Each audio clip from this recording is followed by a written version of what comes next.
Society wants you to work in eights, and I'm gonna break this down. Let me cook. They want you to sleep 8 hours a night. They want you to work 8 hours a day. And then they give you 8 hours to be whatever you want in this world, whether that's a mom, a dad, a runner, she's a track star, fitness, influencer, content creator, anything you want, right? Oh, drink 8 glasses of water a day. They want you to work in eights because they want to put you inside of a box. And when you start to realize that living within their box that they put you in, which is the box of eights, when you realize that you will never get anywhere in life living in those boxes, you finally have propelled yourself into another area where you can become great. I can speak from experience. I have never worked in eights. I don't think in eights. My brain doesn't work in eights. I'm a work smarter, not harder type of person, okay? Now, do you think entrepreneurs work 8 hours a day? No, they don't. Honestly, we work all day and all night because we want to be great. Do you think entrepreneurs go and work an 8-hour day at a job where people are just bossing them around and telling them what to do for 8 hours and then they go home and then they do it all over again the next day? No. The working in eights literally kills me because y'all don't understand that doing that will never get you anywhere in life. There is not enough eights. It's the same thing. 8, 8, 8, 8, 8, 8. 888. There's nothing outside of that. So it doesn't give you any room to grow in who you are. It doesn't give you any room to go to the freaking doctor. It doesn't give you any room to make any more money because you're going to get the same result every single time working in eights. I am lucky. I was raised in an entrepreneur family. We are all entrepreneurs. We have never worked in eights. We don't believe in eights.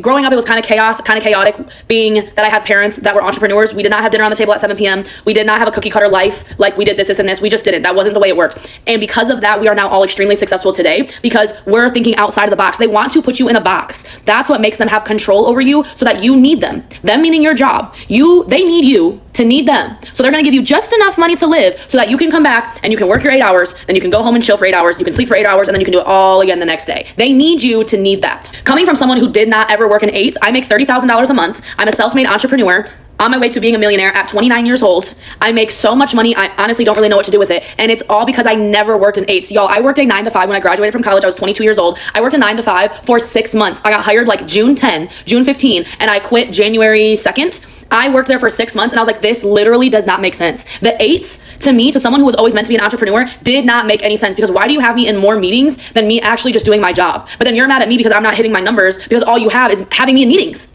The common sense, I would literally leave and call my dad and be like, none of this is making sense. The eights are not making sense to me because I want to be efficient. Entrepreneurs are efficient with their time. Entrepreneurs learned how to make the most bang for their buck in 1 hour. Y'all working in eights, break down your income by hour. Oh, well, they're offering me $20 an hour. A $20 bill for 1 hour of your time, 59 minutes? Are you serious? Chipotle costs $20. So your lunch is 1 hour of what you're actually working. That blows me. Like, entrepreneurs learn how to literally make $6,000 in a minute. That's excessive. Those are the really successful ones. But like learning how to make $1,000 in 1 hour and then doing that every single hour of the day, even the hours that you're sleeping, so you're still waking up and making money. There's no eights in that. It's kind of chaotic. It's all over the place, but it grooms success. The cookie cutter 8 is not going to get you anywhere in life. And until you understand that, you're going to be stuck in that cycle. You have to do something different. You have to think outside of the box. You cannot be like every other person, get up at 7, drive into work at 8, drive home at 5, eat dinner, go to bed, and do that all over again. And then be like, I wonder why I can't afford to go to freaking Thailand. I wonder why I can't afford to go to the Bahamas. The eights doesn't even include any of the PTO they give you because they squeeze in the PTO and a little bit of the eights that they give you. Like, I don't understand how people want to live like that. And I hate the fact that society is all about the 8 spectrum. Work 8 hours a day, sleep 8 hours a night, drink 8 glasses of water a day, you're super healthy. Oh yeah, let's just not even talk about the fact that all the McDonald's you ate, but you drank 8 glasses of water, so you're good. They're lying to you. It's literally all a lie.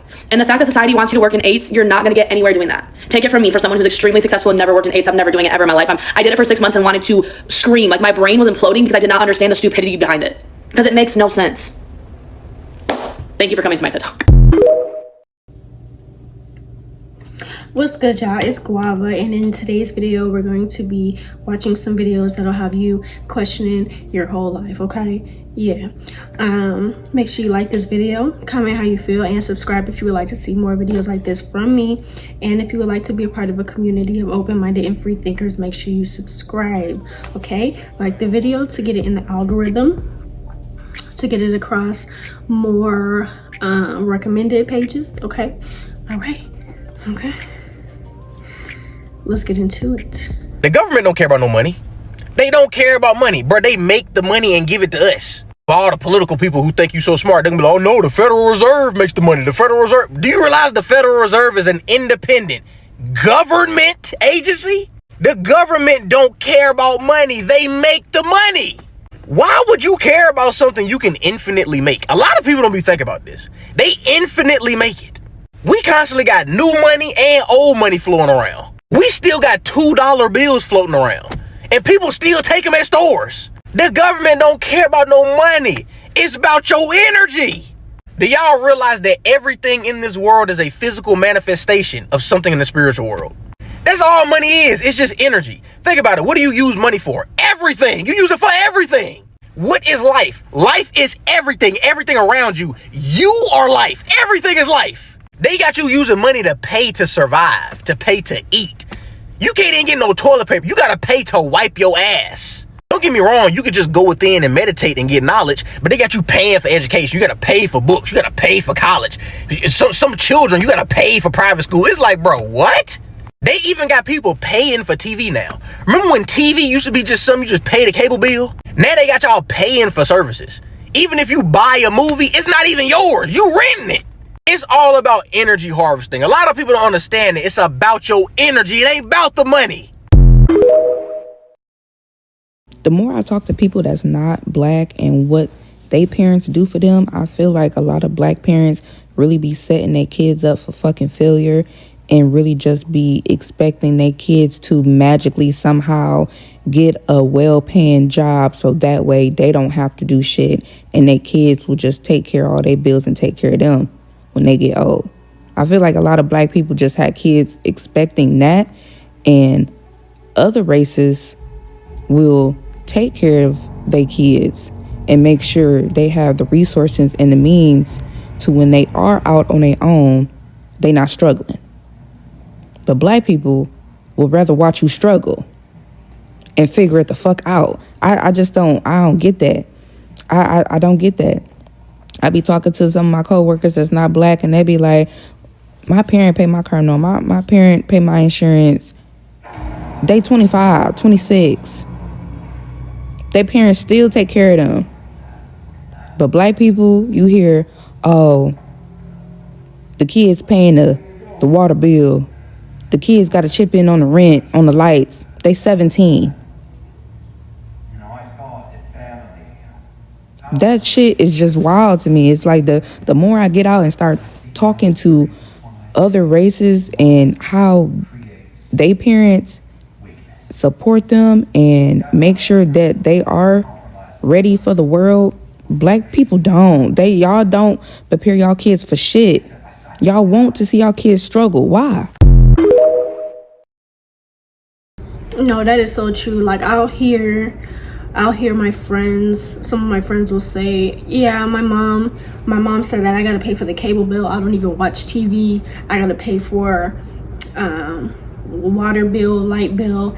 And I'm like, I think that's just so weird because you know your kids are just trying to make it. Life is getting harder and harder. It's harder and harder to save all the time. So I'm not understanding why you wouldn't just want your kids to save up so they can be stable and move out, so it'll be less likely that they come back. Like once they move out, they should be good. You should want them to be able to save up and have everything they need to move out and never come back. You know what I mean? Not that you're not gonna welcome them back if they need to, but they shouldn't have to come back. Like, that's so weird. Like some parents just be haters, and especially like black parents. I don't know what it is. Like I really don't. That's so weird. That's weird to me. I don't like that. One thing in black households that I have seen my entire life is parents rushing their children out without giving them any knowledge, resources, or skills to be ready for the real world. And now in 2026, so many things have changed that even they didn't even have to put up with when they were younger. And they're kind of like throwing their children out there to be chewed up and spit out. And it's even more heartbreaking because a lot of these parents don't have to do this. Like they're not struggling. The children aren't bad. You know, it's not one of those toxic environmental situations or, you know, some of those rooms for nuance where you're like, okay, my child had to move out. Otherwise, everybody else was going to suffer type thing. It's literally just hateration in the dancery. I had to struggle, so you had to struggle, so it's a rite of passage. Even though they taught you nothing, gave you nothing to prepare you for the real world. The same thing can apply to women and their mothers. Like their mothers did not teach them anything about men. These fathers did not teach their daughters anything about men. And so then their daughters go out into this world and all they see is fresh meat. All they see is blood to consume from these people who are naive, who don't know nothing. And it's always been crazy to me that parents will send their kids out there willy-nilly knowing that the world is just ready to consume them in such a way. And honestly, I don't even blame children who go no contact with family families who do stuff like that. You sent them out into this evil world knowing what it was going to be like for them, especially if they're a woman, especially if they are black. You knew what this world was going to do to them. You knew you were sending them into the lion's den, but they had to learn, right? And then they be trying to figure out why don't nobody talk to them. I also believe that parents who do this don't like you. I believe some of them actually want to see you struggle. They don't want you doing better than them. And they know that if they send you out too early, that you're never going to make it ahead because you're going to constantly be playing catch up, or you're going to be constantly trying to maintain whatever footing that you have, that you can't focus on anything else. And so a lot of parents sabotage their children by weaponizing resources or stripping their children of resources and telling them to go out into the world on their own and figure it out, knowing they didn't equip them with anything to figure it out. They try to sabotage you before you even have the opportunity to be anything or do anything with yourself. Or they will weaponize the resources in the household so much so that they will make it so toxic that you're not able to stay there even if you wanted to or you needed to. Like, you have no choice but to leave. And there's also something about a certain generation of parents who hate to see their children resting. Like, if you're not out there breaking your back, hustling, stressing yourselves out, and dysregulating your nervous system, they kind of feel like you're not doing anything. If you're taking a nap, you're sitting down reading a book, get up and do something. Go get up, go clean the light. They will treat you like a maid servant, almost as though you are working for them, living in their house. It's not even your house. You're just somebody who's staying there, and while you're there, you have to work for them. Like, the people you live with are your boss. They're not even family. Or you just have to put up with a whole lot of nonsense in order to just stay there. And long term, it's not good for your mental health. It's not good for your body. Your body will start having physical manifestations of that type of stress that those people cause you. And again, these are the same people who will go no contact, and the parents will be like, I don't know why my child doesn't talk to me. I also feel like a certain generation is narcissistic and they want to see you struggle so that they can double shame you. And it can justify the reason why they treated you the way they treated you in the first place. Like, they didn't do right by you when you were younger or when you were living with them. So then when they see you out in the world struggling, they can be like, see, I told you they were lazy. See, I told you they this, that, and the third. I told you, yeah, they ain't never gonna get it together. And they da-da-da. To justify their own evilness and their own wickedness. So they can go run around telling everybody else that you're a failure and absolve themselves of any responsibility. And they can just shift all the blame and project all of their own shame and foolishness onto you. So they can sit at the round table and laugh at you during family holidays or while they're on the phone with other family members, even though they are the root cause of a lot of the reasons why you're struggling. I promise you, people who do this are wicked. Like I said, you do have to leave some room for nuance, but like, a lot of parents are simply sabotaging their children, weaponizing resources even though they don't have to, and they're not teaching their children a dang on thing. And they go out into this world, and this world chews them up and spits them out. And they know that the world is going to do that to you before you even go out there. They send you out there with nothing. They send you out there with trauma, a dysregulated nervous system, and a preconditioned mind to be poor and deal with people who are exact replicas of your parent, in the form of a boss, in the form of a landlord, in the form of a spouse. I promise you, that generational curse of weaponizing resources against your children needs to stop. And if that's the type of parent you're going to be, you do not need to have kids. Real spill. And I also think some parents do this because they want their children to need them.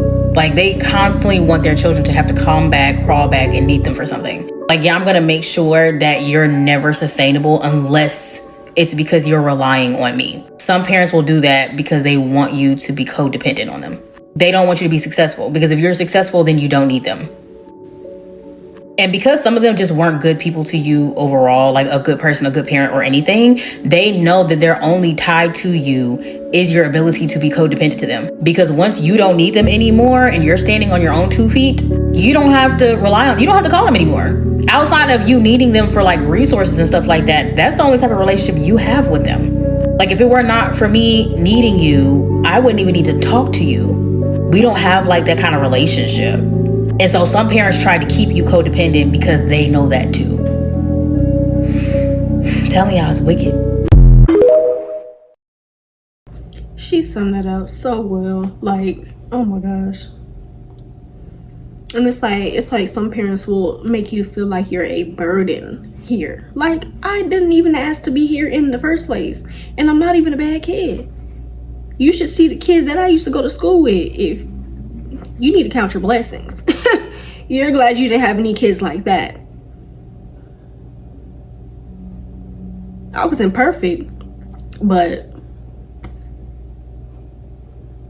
them kids that I went to school with were menaces to society to this day. They're terrible people. So like, I don't understand. And like she said, it's just jealousy, it's narcissism, and I'm sure a lot of the time our parents have their own trauma too, so they don't know how to cope with it, so they take it out on us. But I mean, that's not my problem, honestly. That's just not my problem. You need to be grown enough. You're grown enough to realize that there's a problem, so you need to get some help. You know what I mean? That's just not my problem. I'm not gonna make everybody else's problem my problem. I'm at peace. Okay. Yeah, that's all the videos I have for today. Make sure you like this video, comment how you feel, and subscribe if you would like to see more videos like this from me. And if you would like to be a part of a community of open-minded and free thinkers, make sure you subscribe. Okay? Yes, like the video before you leave, because why not? Don't be a hater. That's rude. That's rude. Like the video. Turn on the bell notification so you know when I post, so you don't miss post. Subscribe so you can see more. I know you want to see more. I know you want to see more. I know you want to see more of this.